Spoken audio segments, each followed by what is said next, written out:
Hello friends, જય શ્રી કૃષ્ણ. મારા કિચનમાં તમારું સ્વાગત છે.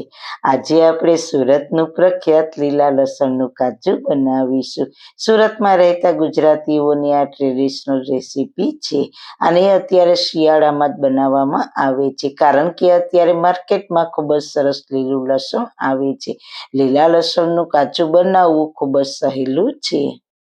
તમને ખબર જ હશે કે લસણ પ્રોપર માત્રામાં જો લેવાય ને તો આપણા આરોગ્ય માટે ખૂબ જ ગુણકારી છે, કારણ કે વિટામિન સી થી ભરપૂર છે અને શરીરમાંથી વાયુનો પણ નાશ કરે છે, કોલેસ્ટ્રોલને પણ કંટ્રોલમાં રાખે. તો ચલો મારી સાથે ટ્રેડિશનલ રેસીપી બનાવવાનું સ્ટાર્ટ કરીએ. રેસીપી સ્ટાર્ટ કર્યા પહેલાં જો તમને મારી રેસીપી ગમતી હોય અને હજુ સુધી ચેનલને સબસ્ક્રાઈબ ના કરી હોય તો પ્લીઝ સબસ્ક્રાઈબ કરજો અને બાજુમાં આપેલ બેલ આઇકન પ્રેસ કરજો, એટલે નવી નવી રેસીપીના નોટિફિકેશન મળતા રહે. સૌથી પહેલાં લીલા લસણનું કાચું બનાવવા માટે મેં અહીં 150 ગ્રામ લીલું લસણ લીધું છે. લસણને મેં સારી રીતના ધોઈને સાફ કરી લીધું છે. હવે લસણની નીચે જે કળીવાળો સફેદ ભાગ હોય તેને આપણે કટ કરી લઈશું.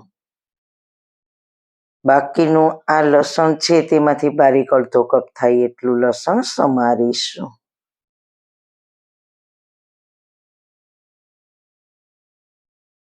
અડધો કપ લસણ મેં એકદમ સારી રીતના સમારીને તૈયાર કરી લીધું.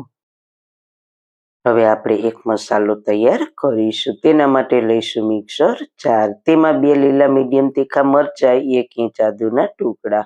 તીખાશ લસણમાં પણ આવશે, એટલે લીલા મરચાં તમે તમારા તીખાશના ટેસ્ટ પ્રમાણે લેજો.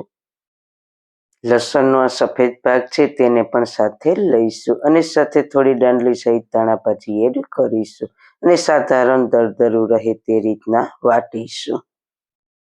બસ આ રીતના વાટવાનું છે. હવે એક બાઉલમાં અડધો કપ બારીક સમારેલું લસણ તૈયાર કર્યું છે તે લઈશું. તેમાં 2 ચમચી દેશી ઘી. ઘીની જગ્યાએ તમે તલનું તેલ પણ લઈ શકો, પણ એકવાર ઘીમાં બનાવી જોજો, બહુ સરસ સ્વાદ આવશે. હવે ઘી સાથે લસણને 3 મિનિટ મિક્સ કરીશું, જેથી કરીને લસણ ઘીમાં મિક્સ થઈને સરસ સોફ્ટ થઈ જશે. અને ઘીનું પ્રમાણ જો તમારે વધારવું હોય તો વધારી શકો છો. અત્યારે શિયાળામાં બધું જ ખૂબ જ ખાવાની મજા પડે છે. લીલા શાકભાજી, વસાણા, ઘી, ડ્રાયફ્રૂટ, ખજૂર, ગોળ વગેરેનું પ્રમાણસર સેવન ચોક્કસ કરવું જોઈએ. તો આ પ્રમાણે મિક્સ કરીશું. હવે આપણે જે મસાલો ક્રશ કર્યો તે ઉમેરીને ફરી 3 મિનિટ મિક્સ કરીશું.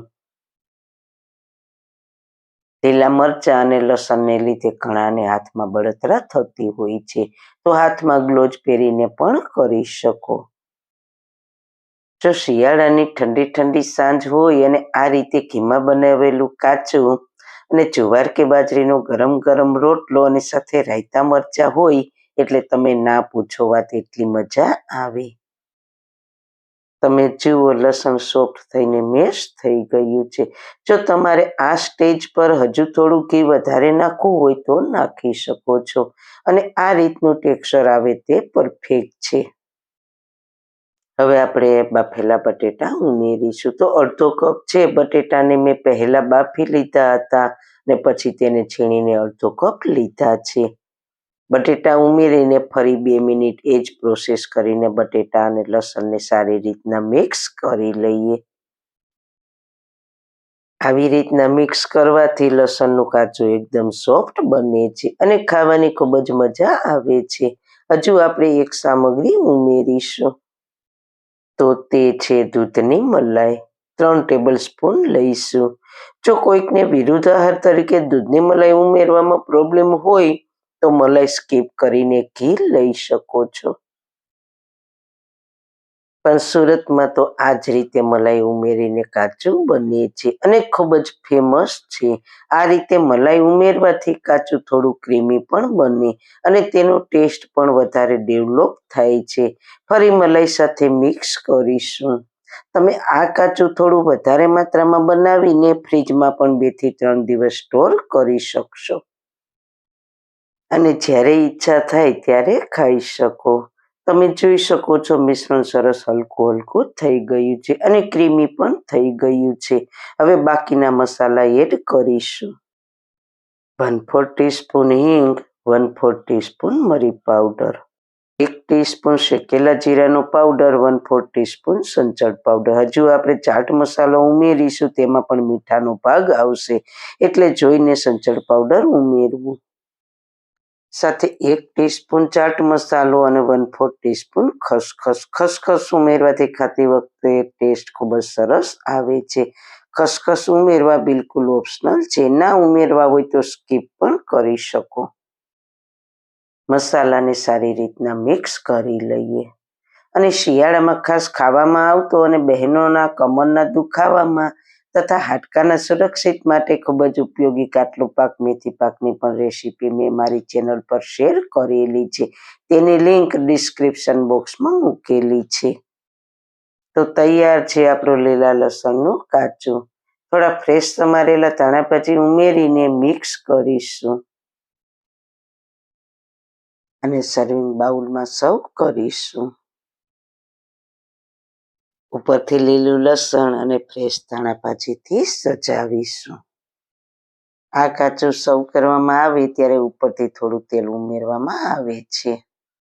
તો તૈયાર છે એકદમ ટેસ્ટી લીલા લસણનું કાચું. તો તેને ગરમ ગરમ બાજરીના રોટલા અને રાયતા મરચાં સાથે સર્વ કરીશું.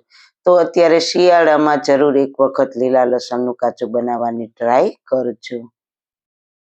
અને જો તમને મારી રેસીપી ગમી હોય તો વિડીયોને ફ્રેન્ડ્સ ફેમિલીમાં શેર કરજો અને મારી ચેનલને સબસ્ક્રાઈબ કરજો. ફરી મળીશું નવી રેસીપી સાથે. જય શ્રી કૃષ્ણ. વાળના તમામ પ્રકારના પ્રોબ્લેમ સોલ્વ કરતું આયુર્વેદિક તેલ જે અમે લોકો ઘરે જાતે તૈયાર કરીએ છીએ, કોઈ કેમિકલ્સના ઉપયોગ વગર, બિલકુલ નેચરલ છે. ઘણી આયુર્વેદિક જડીબુટી ભેગી કરી આ આયુર્વેદિક તેલ તૈયાર કરવામાં આવે છે. જો તમારે ખરીદવું હોય તો તેના ઓર્ડર અમે લઈએ છીએ. ઓર્ડર કન્ફર્મ કરવા માટે વોટ્સએપ નંબર સ્ક્રીન ઉપર જોઈ શકો છો. જો તમારે આ તેલનો પૂરો વિડીયો જોવો હોય તો તમને આ ચેનલ પર મળી જશે અને ડિસ્ક્રિપ્શન બોક્સમાં લિંક પણ મૂકેલી છે.